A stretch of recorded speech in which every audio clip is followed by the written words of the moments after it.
Greetings Saiyans, and welcome to this gameplay commentary video of Alacrity Mirage, or Sunqua Peak CM.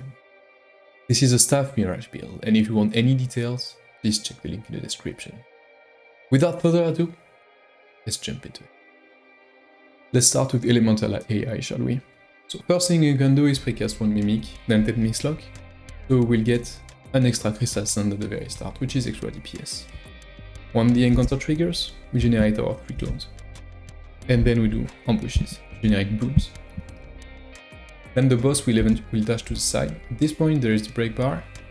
So what we want to do is break this break bar. So we have in our arsenal Staff 5, F3, heal, and a signet. But signet is more like a CC boost that we only use if we absolutely need it, because it represents 180 condition damage. So it's DPS loss for us. As you can see, my bar happened.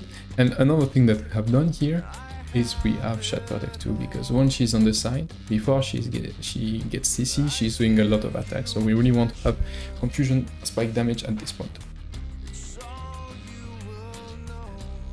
She's exposed, she's taking a lot of condi damage, and then she goes back to mid. At this point, we just do ambushes. At this precise moment, Matthias orb spawn. So if our DPS was shit, or we would have to spread.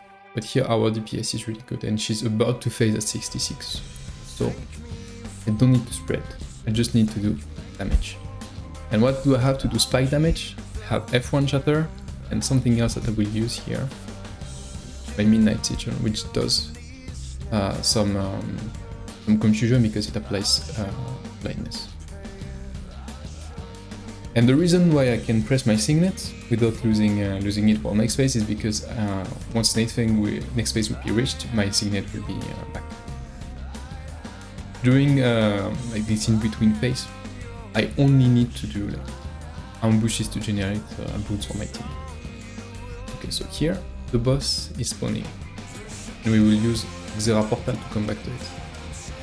What I'm doing here first is casting some Staff 5 there to get some condition on the boss.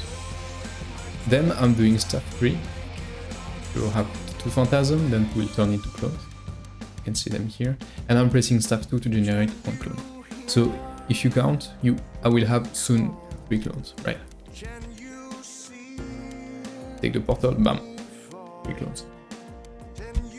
Here, one thing that I can do, if you know the timing of the encounter, is that if I press F2 now, when she will reach the side next during phase 2, I will once again have my F2 cooldown back. So you will see that now, bam, F2 is pressed to have extra condition damage. Once I have shatter, I generate fast 3 clone, and now I just need to chill and go safely to the rock and ambush. Ambush, ambush, ambush. She's on the side. Once she's on the side, CC. Big CC.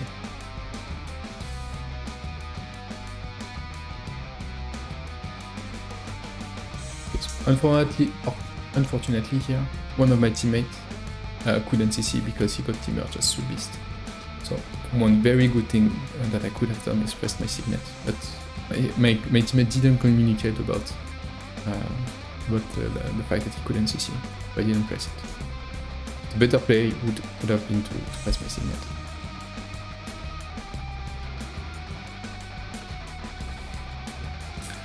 In between phase, once again, just do a lot of ambushes. Ambush, ambush, ambush. Generate Alacrity. My teammates need their cooldown. Here on this phase, we actually get a lot of damage. So we really need to be careful with the tether. One thing to note is that we know actually how the tether spawns. So the first tether was here, second is here, and now it's going to go in circles. Next one's going to be here. So if I don't have any tether debuff, I can place myself in a way that I know that I will take the tether. And one of my teammates that already have debuff is not going to take it. What you want to do here is to have about 5 stacks. And then once you reach 5 stack, swap the tether. Here, the encounter starts. I could generate 3 clones right now, but I don't want to use Staff2 to get out of the green. I don't want a green. So here, I use my signet here because I want to make sure we do this CC. Because sometimes somebody gets slow here, so better be safe and press the signet for this phase. Here, once again, Matthias, orbs zone are spawning. And here, okay, we are not about to phase it. We won't kill the boss before the thing explodes, so we could spread. But something to note here is we all have mislock. I mean, not everybody, but I have mislock, so I can stay. So I stay. And you can note that I shatter that one. And the reason for that is because my clones would die if I don't. So, I shatter because it's 3 damage. Either way, my clones are dead. And now I just need to finish the boss. Easy clap. Great success. Let's move on to Dark Phase. Now it's time for Direct AI. We start by doing our mimic precast, and then we walk toward the boss.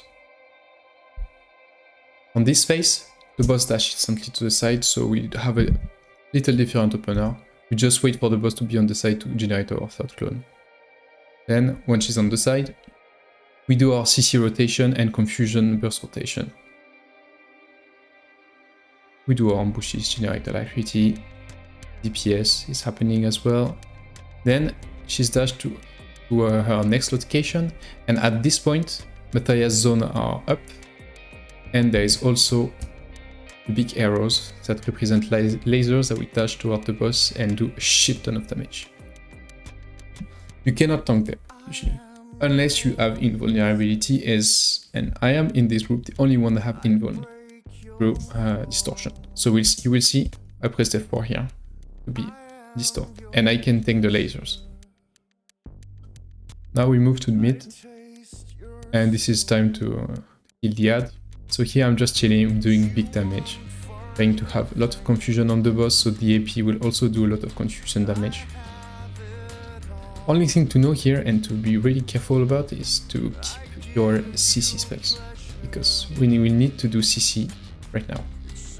Now we need to do insane CC. People have cooldowns, CC window is very short, so we need to do all the burst CC we have.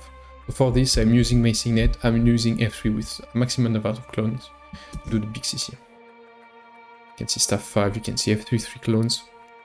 I'm throwing everything to the boss. And the CC was done here. So it's not something that happens very often, because we got the CC when she was about to dash back to the mid. So she interrupted her pattern to go back to mid. So she's not coming back to mid, but still she is doing her attack. Which is pretty unusual, let's say. And yeah, this is pretty good DPS wise, because usually this tether here is representing some buff on the boss that is doing like some protection for her. We do fewer damage the more stacks she gets. And usually 1 or 2 players need to take, or maybe some players need to take the tether to take some debuff on themselves, and they do less damage, but the boss doesn't get the protection, so you can one-shot the tether, and you have this mechanic here, but when she's on the side like this mechanic is completely skipped. So it's pretty insane damage. And now she's dead. Great success. That's it for Alacrity Mirage on 100 CM.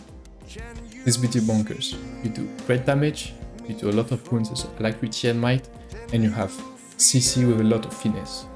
This is important because you can adapt your CC so that your group CC the boss at the very best moment. So you have the best damage in the expose. This build is bonkers, and is in my opinion far superior to Celestial Realm.